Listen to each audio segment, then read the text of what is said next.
Hello everybody, welcome back. So we're approaching the all-time highs for Bitcoin, and that also means, it could mean one or two things. It could mean that the all-time highs get met and surpassed and everything's good for a short period of time before the end of the parabolic phase, which is what this is, which will bring us down to areas which we'll talk about in a minute. Or it could be that we've already been rejected from what could be a front-running situation where people have taken their profits early, and I can tell you now that some shorts have begun to stack. So this wick here, overstretched. It really wanted to get to that parabolic high, and that's a 15-minute wick from the top to bottom. It's a 2% wick. A lot of people getting caught out there thinking that this is it, this is the moon, we're going to the moon.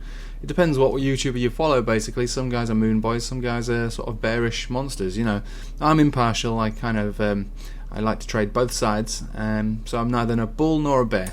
I let the chart tell me what I'm going to be on the day. But at this point now, I'm kind of completely undecided. But I would err on the side of caution. Obviously, we are reaching an all-time high now.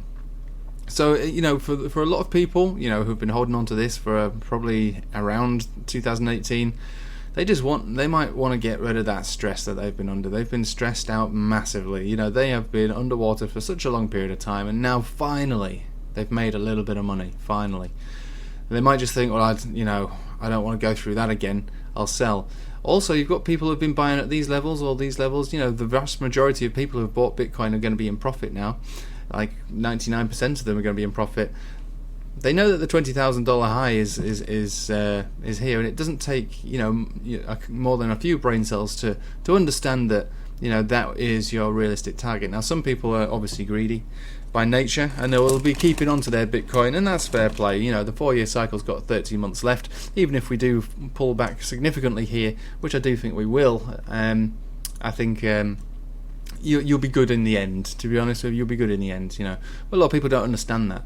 So what we're looking at anyway, before we go into areas of significance, whether that's above or below, I just want to bring to your attention these two, this basically. This is the longs versus shorts on Blockchain Whispers. It gives you an idea of what the major exchanges are doing. At the moment, it's actually gone down ever so slightly on the longs to just below 69%. We'll refresh it to see what it looks like now. It's still hovering around that area, but I should say that about 2 hours ago that was about 72. And there are shorts stacking up. And if we have a look at this here, this is the Bitcoin long versus short on TradingView, and we can see that on this exchange specifically, that over the last couple of hours, the shorts are certainly stacking up. So that doesn't mean a great deal, because in contrast to that, I'll show you what's happened with XRP. So XRP on the 15-minute chart, longs versus shorts. Hang on, we'll get rid of it. We don't need this on there. It's just very confusing. So you can see on the 15-minute chart that there has been a lot of attempts to short this all the way, and then generally it's going up. So there is short stacking on both of these assets.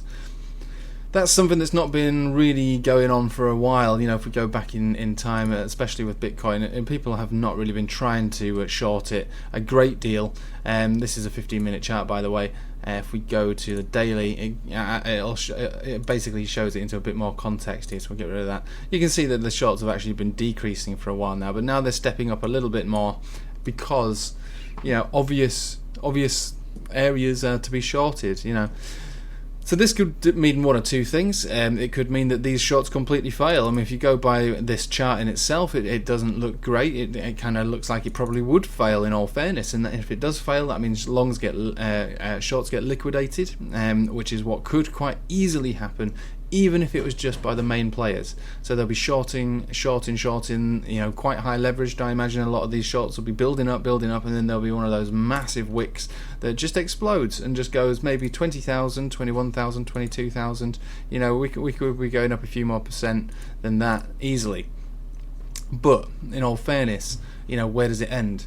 It ends in a giant bear market that is likely to go on for a couple of months, bringing us down to significant levels, starting with 18,600, coming down to around 18,002, then maybe even down to 17,000. If that breaks down, we're coming down to 16,200, then 15,600, then about 15,000, and then finally resting on this area here, which is the upwards trending upwards facing trend line, which has been ever so significant since 2017, where we get rejected and then parabolic, supported, and breakdown, rejected and rejected, supported. Here we've supported again. Oh dear, we're rejected from it, and then finally, rejected from it. And the last stages, we got exploded from it here as we broke above it and came down to test it, and then confirmed it, and then started to ride the 10 exponential moving average. So there is only one way this is going to end, which is down.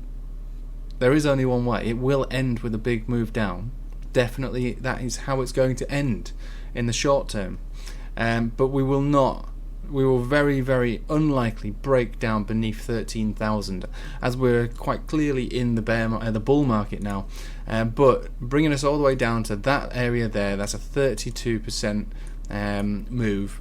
Doesn't mean it's going to happen in one day. Doesn't mean it's going to happen in 1 week. It could happen over a couple of months. But I believe that wherever we go from here, whether it's up to wick out those shorts and allow the big boys to add the shorts, which they will, it's going to end up in a consolidation phase, which is likely to take a couple of months. Even if it were to come down at this point now, it would still take a couple of months. If it came down from this point now, without nice and slowly and consolidation from here, there's a good try Bitcoin, well done. If it came down from here, that would be more sustainable. If it did a blow off parabolic top move, it would be something similar to this, where it takes a long time to consolidate. This is where the consolidation ended, roughly around this wick. So that was about 6 months basically that it took that, and it retraced 54%. We would be looking at something similar to that if we blew our top off completely. Now, there's a lot of new money in the market, and I understand that, and they'll be holding on to this for dear life because they don't know what they're doing, and that's okay. We all start somewhere. Do you know what I mean? And in all fairness, in the end, the long game, they will be okay. They'll be fine. There's a lot of old money in here, uneducated money, that got in pretty much around these levels, and I probably just want rid of the stress of holding on to this asset. They're finally in profit. Finally, they can sell. They've been holding on to something that has basically been a burden for them. And there's a lot of people with financial difficulties right now. They might just think, let's just get rid of it. I've made some profit. Finally. Because that was the biggest mistake I ever made in my life, buying Bitcoin at 18,000 or 17,000 or 15,000. They're okay now. So maybe they'll be shedding some of that weight and alleviating themselves of that stress. So the reason I bring this up is because it is a very interesting time, and I am very undecided as what's going to happen, but I am very confident that it will end in only one way, which is a downtrend. Whether that be a giant wick down or just a gradual downtrend, I am pretty confident that whether it be now or if we blow off our top, it will end up in a downtrend.